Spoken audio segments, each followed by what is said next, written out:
Well, we got another pine floor to get refinished here, along with a bunch of repairs. As you can see, some of this is in pretty rough shape. Others aren't too bad, like this room, this section.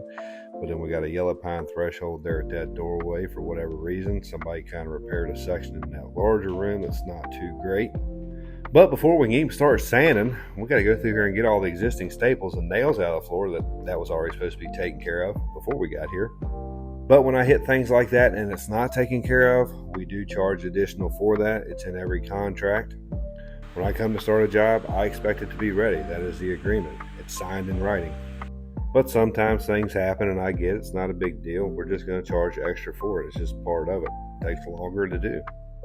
And of course, this job is upstairs, so am I going to bring the big machine up here? Absolutely not. We're going to do it all the power drive. Here's what the big machine prior did, or whoever was running it. Pretty good deal when you can leave chatter and dish out in the same pass, in the same drum mark. That takes skill. So remember, if you happen to be doing this job and you're the one doing it, and you want to carry the 250-pound big machine upstairs for it, you go right on ahead. We can do it perfectly fine with just a power drive. This is a planetary sander. It is not a buffer. It can be used as a buffer. There's a lot of people that don't understand that handle has to be standing upright as well when you are running this machine. Try to run it with the handle down. It doesn't work out too well. But any of these larger sanders, you really want to make sure you're running everything through one of these power stations so you can control the voltage. Having the incorrect voltage coming out of the wall to your machine can help really burn that thing up real quick, fast, and in a hurry, so you want to try to help prevent that. This was something else that the customer did not finish taking care of before I got here, so they were supposed to remove all the old pipes out of the boiler system. They're not hooked up anymore, and I had to go through and repair each one of those boards and put in new ones. These two were left in the very back room, but all the other ones were removed. Honestly, I think they just didn't have enough ass to really break that one loose, because I didn't know if I was going to be able to do it. I thought I was going to break the metal wall first somewhere. That one was definitely in there to stay. I've already done a video on doing board replacements up here, so this is just a quick reminder we're at that same job. And I had these repairs in every room because there was one of the old boilers in every single room. In any of these sections where I had the hole come through majority of one board, most of the time it went through one board and that was it, but two sections I had to do a Dutchman repair just because the hole was so small on the other side of the board, or the second board, it wasn't worth replacing, so I just did a Dutchman repair, went to sand and finish. Nobody's going to know, and the hole is completely gone. But once all the repairs are made, we're going to finish up sanding. And you can see why I really prefer to run the edger after Mom's done running a power drive. I'm edging that last 3/4 to an inch around the wall, and that is it. Saves so much time with an edger. But here we are down.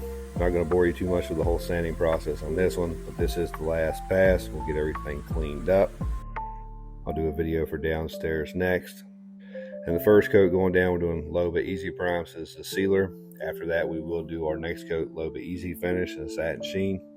And then after the second coat, we will come through and abrade the floor, which we are doing right now. We'll vacuum up, clean up.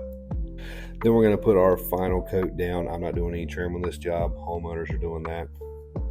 They still have quite a bit of work to do at this place. Get this thing completely turned around, but it is getting there.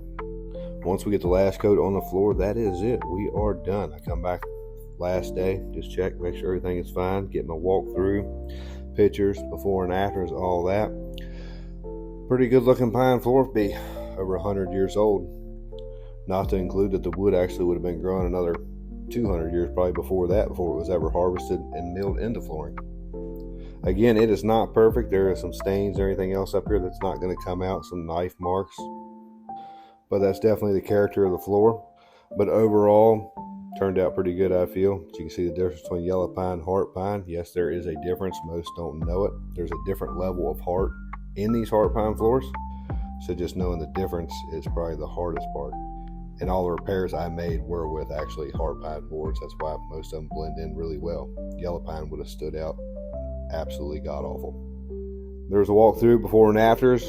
Hope you enjoyed. Let me know what you think in the comments, and we'll do downstairs next.